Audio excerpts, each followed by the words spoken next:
Channel 8 cameraman Jim Hatter took to the air this morning to survey the damage left behind as that severe storm front moved through the local area late last night. The storm line, easily detected by Channel 8's super radar in ample time for warnings to be issued, often left a near-perfect line of destruction behind.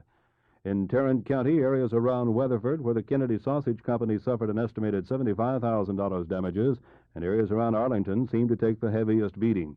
Mobile homes were the prime targets as the storm line crossed Arlington. Moving into Grand Prairie, permanent homes took their lumps along Crest Brook just south of State Highway 303. Block after block of private homes received damage ranging from slight roof tears to near total destruction. Power was knocked out in the area almost immediately, and the Red Cross set about getting a command post ready in the nearby Lyndon B. Johnson School. In Oak Cliff, an area of the 9 and 1000 blocks of West Jefferson and Center Street, one block to the south, received the most expensive injuries, though trees were down all over the section. Storefronts were blown away and merchandise destroyed in the 2 blocks of Jefferson, where power also failed. Older private homes just south of that business thoroughfare were the prime targets for the tornadic winds. Roofs were blown completely away. Garages were sent smashing downward into the cars they were designed to shield from the elements. But we must come back to the big losers in a game of chance with the elements, those who live in unsecured mobile homes. In Mesquite, Seagoville, Balch Springs, and Spring Oak, mobile home park after park looked like a kindling pile today. In a park dubbed Whispering Oaks in Mesquite, a number of mobile homes were reduced to piles of junk, their owners left to pilfer through the ruins like war refugees. In Dallas County, officials estimate 28 mobile homes were totally destroyed.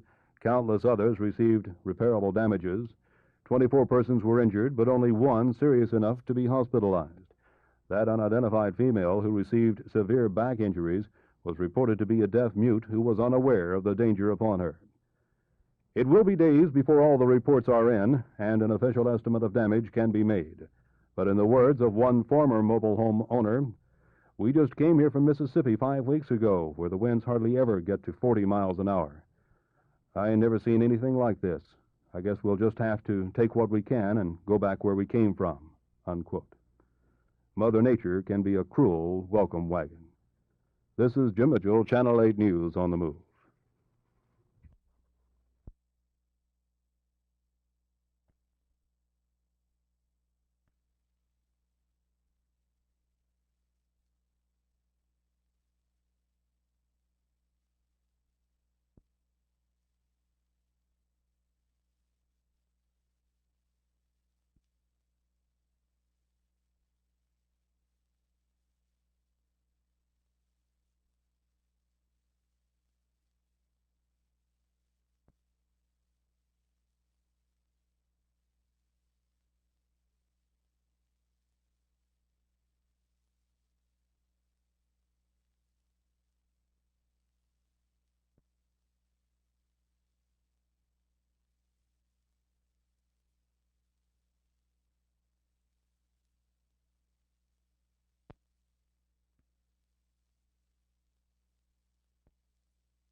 Well, I felt that the purpose for which they sat in, obviously, was to protest to the city some of the inequities, some of the injustices that are perpetrated in the black community. Uh, they had that day, they came in, they sat in until they were asked to leave. When they refused to leave, the security people were called in and asked to clear the chambers. They came in and asked each of them to leave, and as they asked them, they left.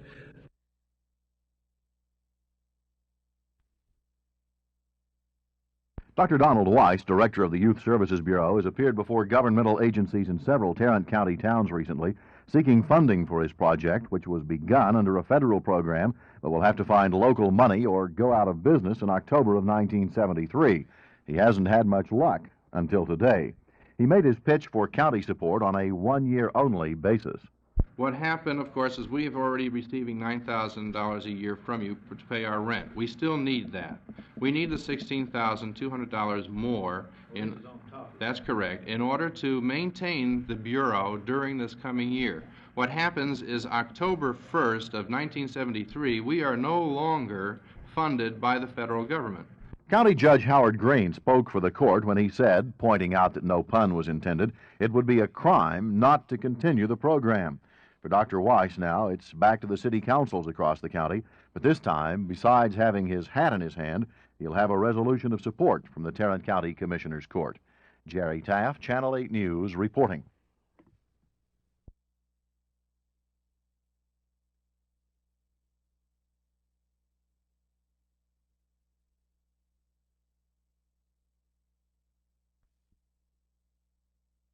I don't know what happened in the corridors, but they left out of here very peacefully, and I feel that they've made their point. They've protested these injustices. The city council is able to convene and have its meeting without any interruption at all, and I feel that there's no need to prolong this thing and make a community issue out of it.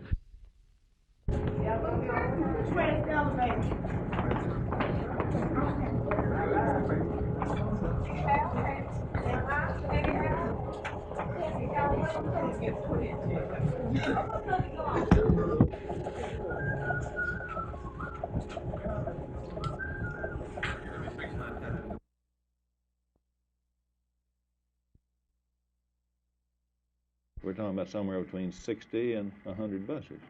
We don't know because we haven't figured the cost of this, or nor have we figured the routes, nor the pupils that will be transported, nor do we know the extent of what the court order says. But if it says all of the schools, it'd be somewhere between 60 and 100. Anything less than that would be less than that. You'd have to have those in January. Well, that's impossible, but that's what, as of the moment, we have a stay until midterm. And it's a physical impossibility to comply with that if we're going to provide transportation.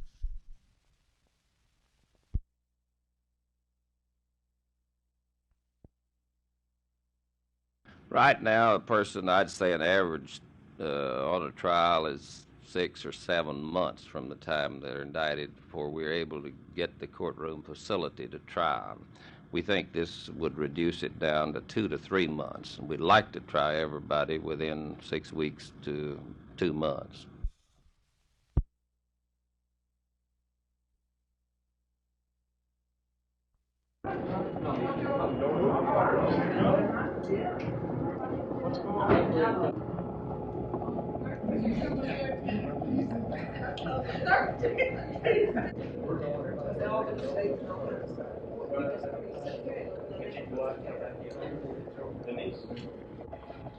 Now hit me one time. Yeah, call now. I don't fly. What town is that? 8. Oh.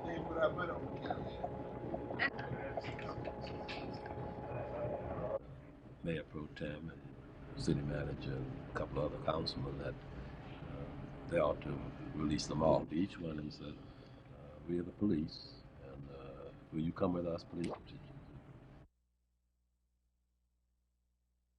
Oh, that's wonderful.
The first thing that caught my eye as I strolled around the exhibits in the Statler Hilton was that people seemed to be more concerned with how to help the voter this year than ever before.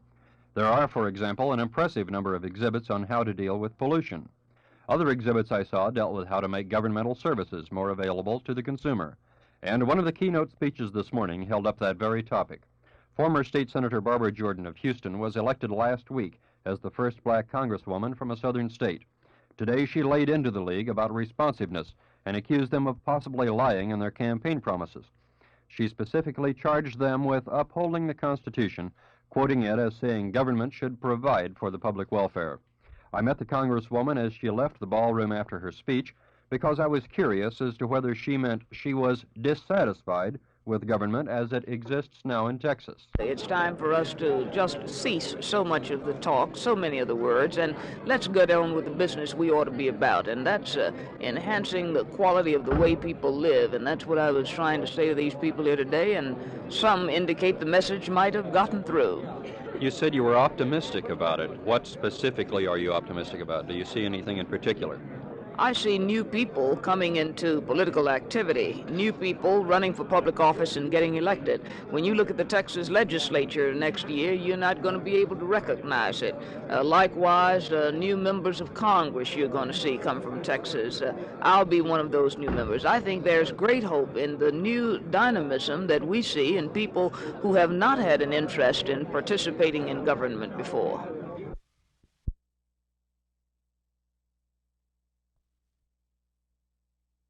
The Legislative Budget Board today recommended nearly $100 million in raises for state workers.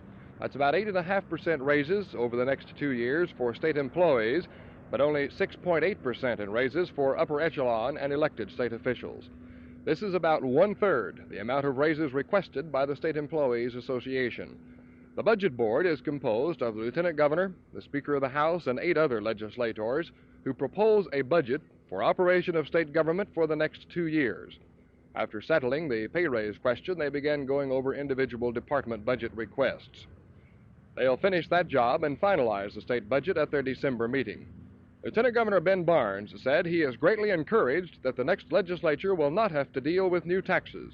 I think the over $300 million that the state of Texas will receive from revenue sharing with the federal government will enable the next session of the legislature to write a spending bill within our estimated income, and that Texans will not have to pay any increased taxes at the state level in 1974-75.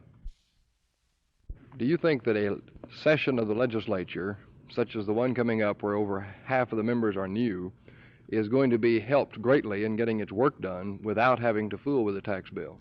I think if the next session of the legislature doesn't have to spend any of the 140 days worrying about taxes, that they can have a very constructive session of the legislature and deal with a lot of other problems that we need to spend more time on, like our environmental problems, like our urban problems. There are a lot of areas that need the immediate attention of the legislature that in previous sessions have not gotten enough attention because the legislators have had to worry about where new revenues were going to come from, and tax bills are always very difficult to pass.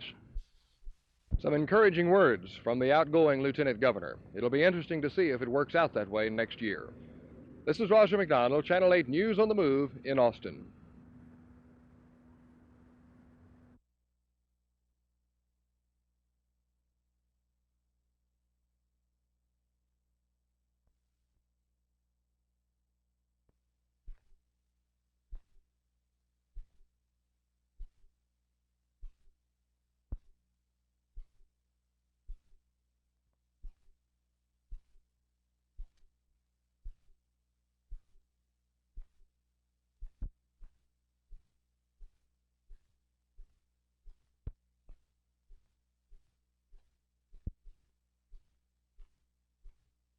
How much money are we talking about there? I just got it. $10,000 a bus. 700,000. Just how many buses? It's 60 buses, 600,000. 100 buses, it's $1 million.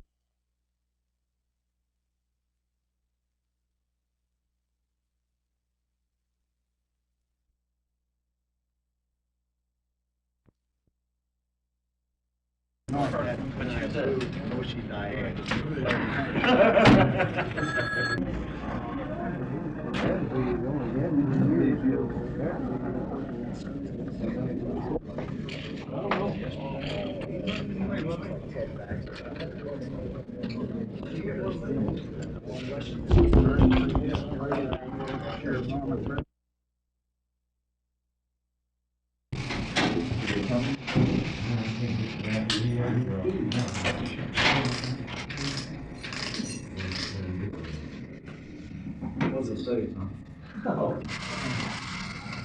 I didn't ignore that fella.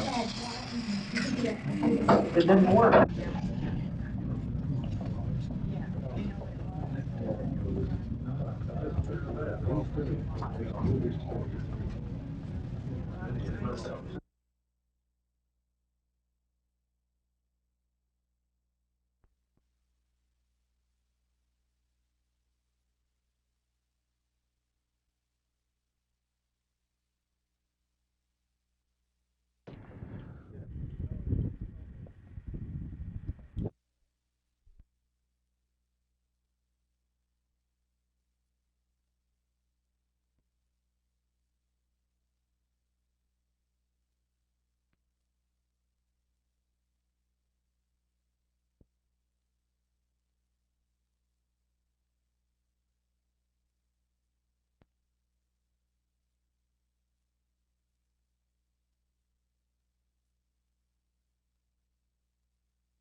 Commissioners Court this morning.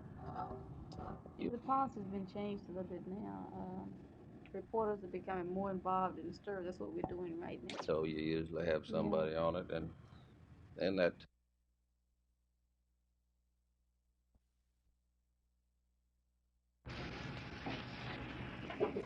Thank you very much, Judge, members of the Commissioner Court.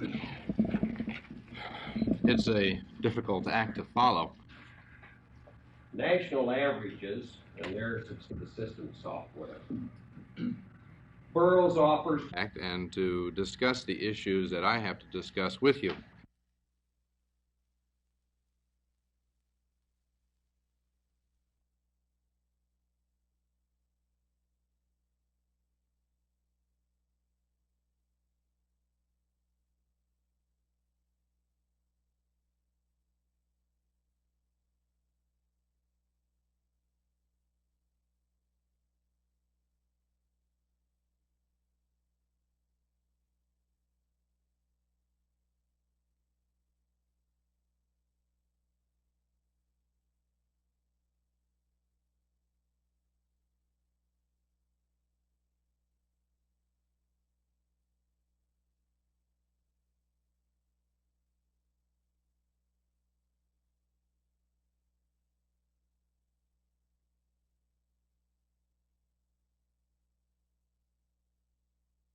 Between $4,000 and $8,000 a year per child just to house, feed, clothe, and educate him in a corrections institution in the state of Texas, depending upon the services received. I said at the outset, the object is to survive long enough to create a system statewide that would supply the needs of a network of bureaus throughout the county, throughout the state.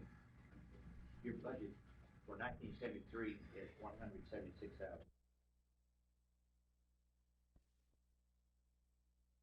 Than normal water. It'll sink to the bottom. This is the same thing that happens to cold water when you put it in there. When it hits the bubbles down here, you show how it mixes. It mixes. Roll, we can clear it up. I served for a time as the chairman of the Senate Urban Affairs Committee, and your executive, I've enjoyed my tenure. Then in your office did a commendable job. What Texas should be doing to more adequately. Take about 2 minutes for a short interview. Okay. I think this will probably be pretty good. We need to get some people on the back. Business. Thank you. I think. Slightly different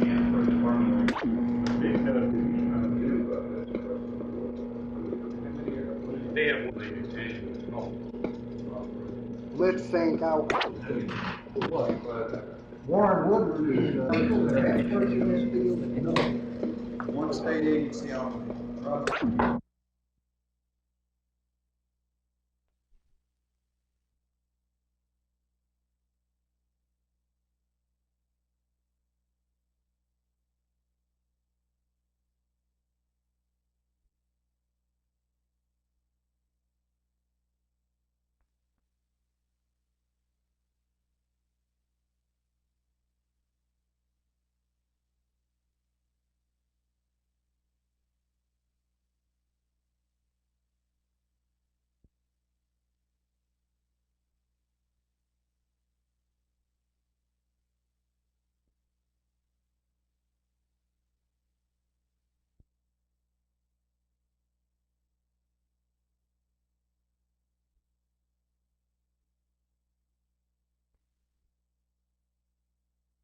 On August 24th this year, busing of more than 10,000 students began in Fort Worth.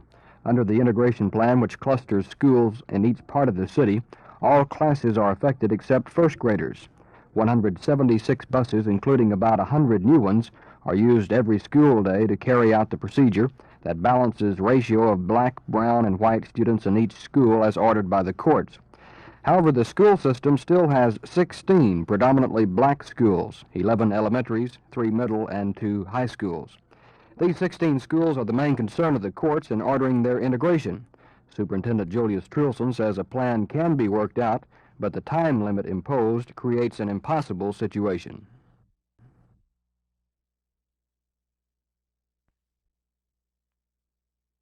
The men who've been trying to solve the murder of Gina and Forrest Covey of Mesquite, and those of us who've been covering that so far unsolved crime for over a year, gathered this morning in Sheriff Clarence Jones' office, awaiting an appointment in court. 2 of those law enforcement officers brought back Danny Sherman McCrary to the Dallas area Saturday after he told California officials that he and 2 members of his family were implicated in the abduction and murder of the couple from Mesquite. The 19-year-old McCrary is in jail in lieu of $50,000 bond on the murder investigation and $10,000 on robbery, and he's charged with parole violation. He was taken before Judge Charlie Davis, who set a probation revocation hearing for November 22nd and appointed John Ellis and Paul Riley as attorneys. Officials suspect that the McCrary family may be connected with as many as 22 murders in 6 states. For Channel 8 News on the Move, this is Judy Hanna. Tired of being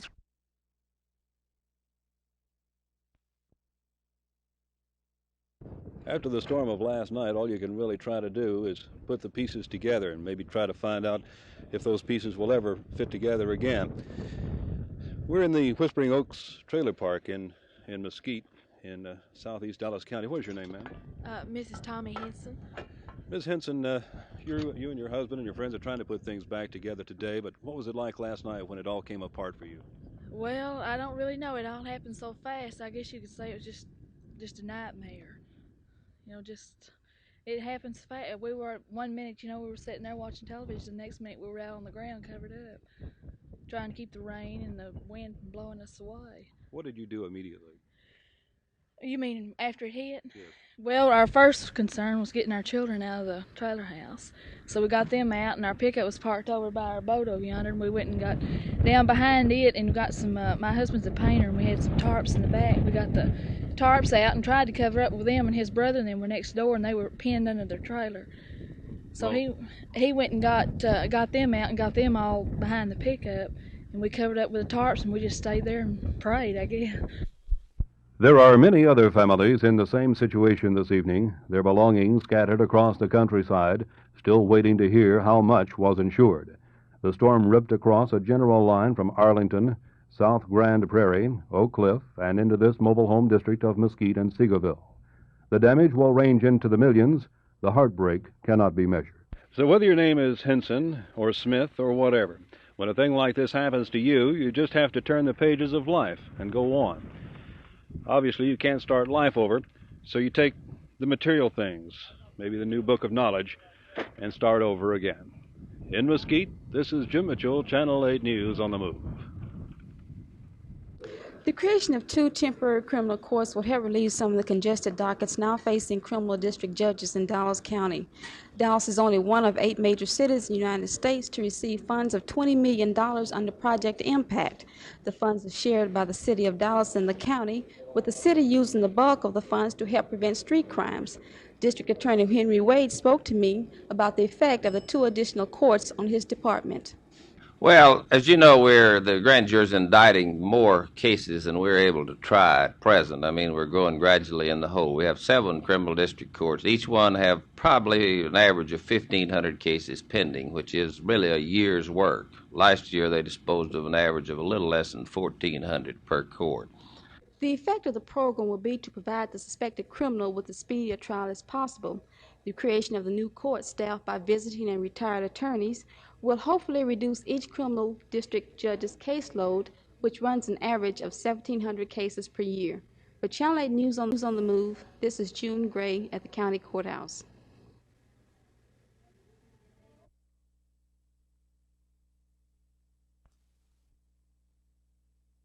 The Tarrant County Youth Services Bureau came into being under a federal pilot program grant, the idea being to provide a service which would aid young people in trouble, perhaps keeping them from drifting into patterns of delinquency, perhaps helping them avoid the severely impartial courts, which are geared basically for adults.